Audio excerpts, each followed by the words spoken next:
Yo entonces miré hacia arriba y vi al Espíritu que me decía: Pablo, ven, acércate a mí. Y cuando Pablo avanzaba, se abrió la puerta y entré en el quinto cielo, y vi a mis colegas apóstoles que me acompañaban mientras el Espíritu venía con nosotros. Y en el quinto cielo vi un gran ángel que enarbolaba en su mano una vara de hierro.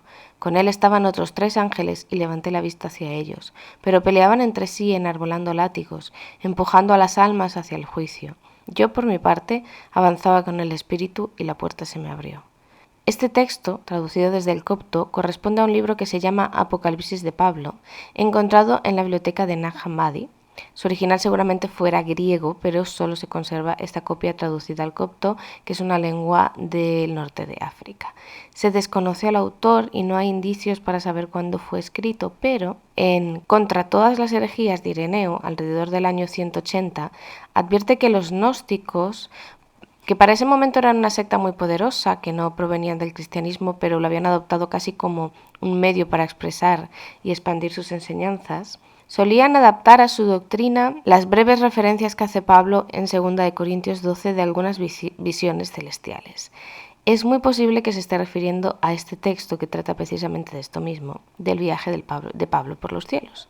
Lo he leído por si acaso a vosotros también os pasa que el tono, la cadencia, quizá incluso el lenguaje os suene al propio Apocalipsis de San Juan de la Biblia. Los que estéis un poco acostumbrados o lo hayáis leído, o los que tengáis cierta sensación, cierto recuerdo, aunque sea de la cultura popular. Porque hoy os quiero hablar de que nuestro famoso Apocalipsis nunca fue único. Tuvo antecesores y tuvo descendientes. En realidad es un ejemplo más de un género que fue muy famoso durante varios siglos. La historia de la literatura apocalíptica abarca unos 600 años y existe dentro y fuera de los propios libros del canon de la Biblia. Hay literatura apocalíptica en el Antiguo Testamento, también en el Nuevo Testamento, pero también hay mucha literatura apocalíptica fuera de este margen. Los judíos comenzaron el género, lo heredaron los primeros cristianos y a partir del siglo I o II los gnósticos también hicieron sus propias versiones. Los gnósticos era una secta antigua que había tomado cosas, entre otros, de los judíos, de los cristianos, incluso de, casi todo, de la filosofía helenista que se había expandido a partir de la conquista de Alejandro Magno de casi todo el mundo conocido. No es fácil describir esta literatura, la verdad, pero voy a usar como referencia el libro de los Apocalipsis de Antonio Piñero, de la editorial EDAF. Quería haber usado los apuntes de la asignatura de Apocalíptica Judía que di en la facultad en su momento, pero cosas de mi casa no los encuentro por ningún lado. En su momento tengo que reconocer que el que alguien me hablara de esta literatura, que esta literatura no solo existía, lo cual era ya una fantasía dentro del pequeño mundo de mi cabeza, sino que había engendrado un gran número de libros, en su momento me sirvió para entender de cuántas maneras hemos acabado desvirtuando el concepto de inspiración, tanto los que somos creyentes como los que no. Os cuento un poco así en general que la literatura apocalíptica siempre habla de una revelación y casi siempre se realiza pensando en un público o en un grupo concreto que son los que van a leer esas obras.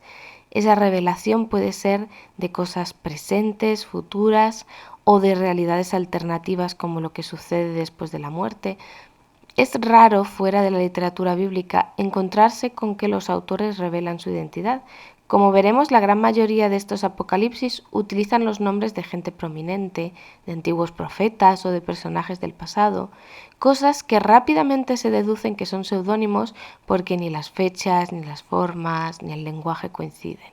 Lo más interesante de la literatura apocalíptica es que utilizan un lenguaje específico y conocido para sus lectores. Hay un diálogo entre lo humano y lo divino que está codificado dentro de unos símbolos y de un tipo de lenguaje que los lectores de aquel momento conocían específicamente y conocían muy bien. Hay imágenes sobrenaturales, hay visiones espectaculares, se habla de números y de fechas con mensajes ocultos. Hay listados de sucesos históricos que se presentan como futuros, pero que también se pueden interpretar como pasados.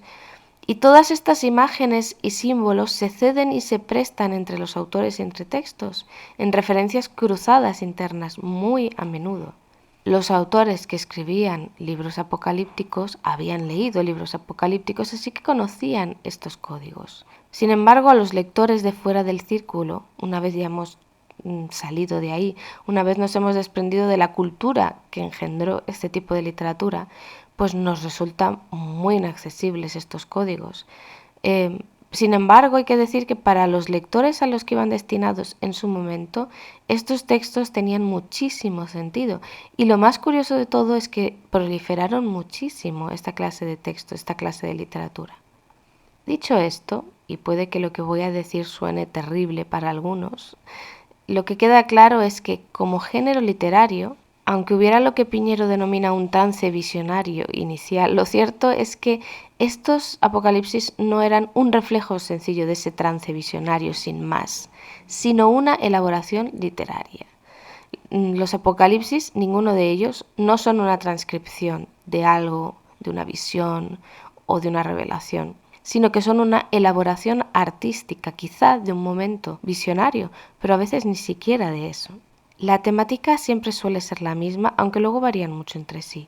Todos tienen que ver con el sentido final de la historia y de los sucesos que de otro modo siempre tienen pinta de ser aleatorios, más fruto del azar. Bajo la perspectiva apocalíptica, los sucesos, los presentes, los futuros, ambas cosas, toman esa perspectiva trascendente. Hay acceso a momentos y lugares que como seres humanos obviamente no tenemos acceso. Por ejemplo, el paraíso, el mundo futuro, el juicio final o la resurrección. La cuestión es que todos los apocalipsis hablan de una manera o de otra de estos temas desde sus comienzos, desde siempre. Ocurre así porque tanto los escritores apocalípticos judíos como los judio-cristianos, bueno, en realidad los judíos cristianos siempre fueron herencia de los judíos, así que no es nada nuevo, pues se criaron bajo el brazo político de una historia que nunca les favoreció. A pesar de que el pueblo de Israel pudo sobrevivir, sobre todo religiosamente, conservó sus propias tradiciones religiosas, fue pasando por una mano y por otra de gobernantes extranjeros, y sus esperanzas cada vez estaban siempre puestas en una liberación final que les devolviera la gloria de la que se hablaba en los textos sagrados heredados, pero de la que ahora, pues claro, carecían completamente. A partir del siglo II a.C. se comenzó a hablar de manera más insistente en ese Mesías esperado, al interpretar, al leer desde otro contexto esos pasajes, sobre todo de los antiguos profetas, ¿no?, que hablaban del siervo de Dios, de todas estas cosas, puede ser un poco complicado de explicar, pero viene a ser que, aunque ya había referencias del Mesías casi desde siempre, fue a partir de este momento del siglo II a.C. cuando todo eso empezó a tener como mucha importancia en el imaginario común de los lectores de esta época. Es precisamente en la época en la que Alejandro Magno conquistó todo su imperio, incluida la pequeña zona del pueblo de Israel. Y entonces es en este momento cuando esta literatura comienza a hacerse más famosa. La verdad es que no queda claro si narrativamente la influencia helenística es muy clara. Sin embargo, contextualmente y culturalmente sí es muy clara la influencia helenística.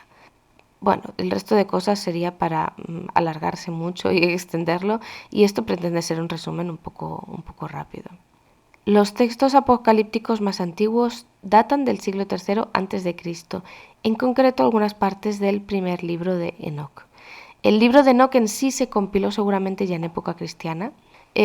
A partir del siglo II después de Cristo, los judíos se desentendieron de este libro porque lo consideraban herético, pero los cristianos lo conservaron y realmente llegaron a tener mucha influencia los textos de este libro de Enoc, que son diferentes, incluso en textos canónicos del Nuevo Testamento. Este es un detallito interesante que a lo mejor hay gente a la que le pone nerviosa, pero es así. Hay referencias al libro de Enoc en algunos textos del Nuevo Testamento.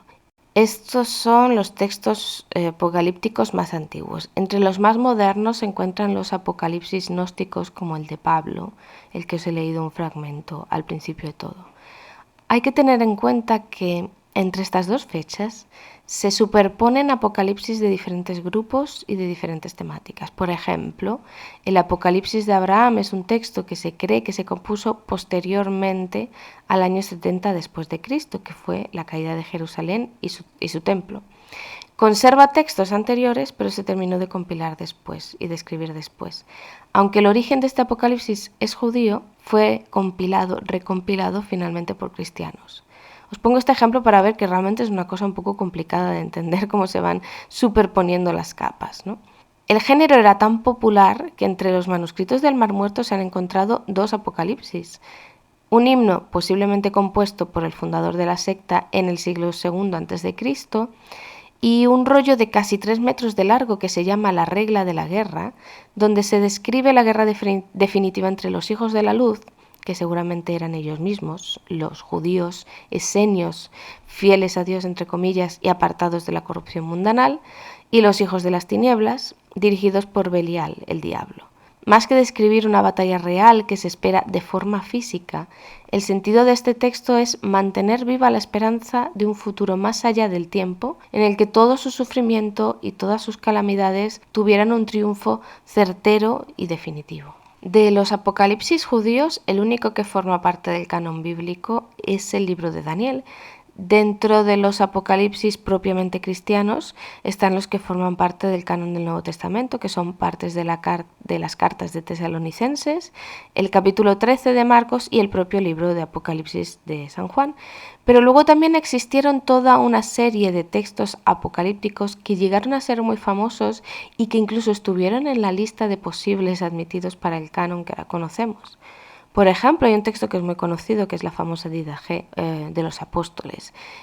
Fue descubierto en 1875 el manuscrito y se cree que realmente sí fue escrito como un compendio de normas morales y de gobiernos de la comunidad en la época de los textos más tardíos del Nuevo Testamento, o sea que tiene su origen realmente pronto, en un momento muy temprano de la historia.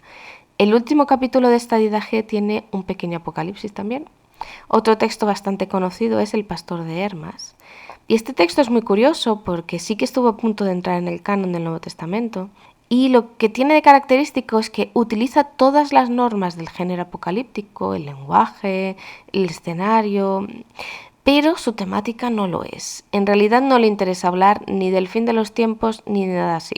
El Pastor de Hermas habla de lo que le preocupaba al autor, de las desviaciones morales y doctrinales de la Iglesia en su momento.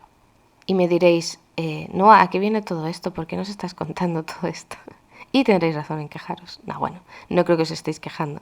Este pequeño resumen me parecía muy interesante como una especie de interludio de datos para poder poner una base cuando la semana que viene hablemos de cómo se debe interpretar y cómo se debe acercar uno al Apocalipsis de la Biblia y qué hay que esperar de él y qué no. No creo que nada de lo que os he contado le quite valor al Apocalipsis de Juan que hay en la Biblia, pero sí creo que le quita valor a las interpretaciones añadidas que se han querido dar a lo largo de los siglos.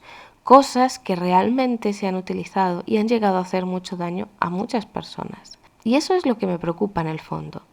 Si no consideramos el Apocalipsis de Juan como un libro dentro de un género más grande, como es este género apocalíptico, se puede cometer el error de creer que hay que leerlo literalmente y con grandes comillas, ese literalmente. Porque ¿qué hay en el Apocalipsis de Juan que se pueda leer literalmente cuando son libros escritos en función del símbolo? Y además, teniendo en cuenta que forman parte de una tradición literaria más grande, a esos símbolos tampoco se le pueden asignar los valores que cada cual decida por interés propio, por interés de su iglesia o de su comunidad o de su teología. El valor de los símbolos está codificado. Y al poner el Apocalipsis de Juan dentro de este género, esa furia del fin del mundo de la que hablábamos la semana pasada, como que se aplaca. Sigue habiendo una clara enseñanza bíblica en que el fin del mundo es algo a lo que hay que enfrentarse en algún momento porque la cosmovisión judio-cristiana no es cíclica como la persa o como la griega, sino que es lineal. Así que si hubo un principio, pues tendrá que haber un final. Pero al ver este libro en su conjunto con su género, podemos ver claramente que no deberían meternos miedo con ello, que no debería nadie coaccionarnos con sus interpretaciones del Apocalipsis, porque no hay ninguna autorización para esa coacción en el texto en sí. Solamente se encuentra en la interpretación de cada iluminado de turno. Pero de eso hablaremos más y mejor la semana que viene. De momento os dejo con este desfile de opciones para el fin de los tiempos, este pequeño compendio de libros curiosos, extraños, a veces desconocidos, pero que en su conjunto suponen un gran paso, un gran avance para entender de qué está hecha la inspiración bíblica y por qué tenemos que tomarnos todo esto un poquito más relajados. Así que nada, de nuevo, bienvenidos al Apocalipsis. Yo soy Noa Alarcón y esto es El Camino.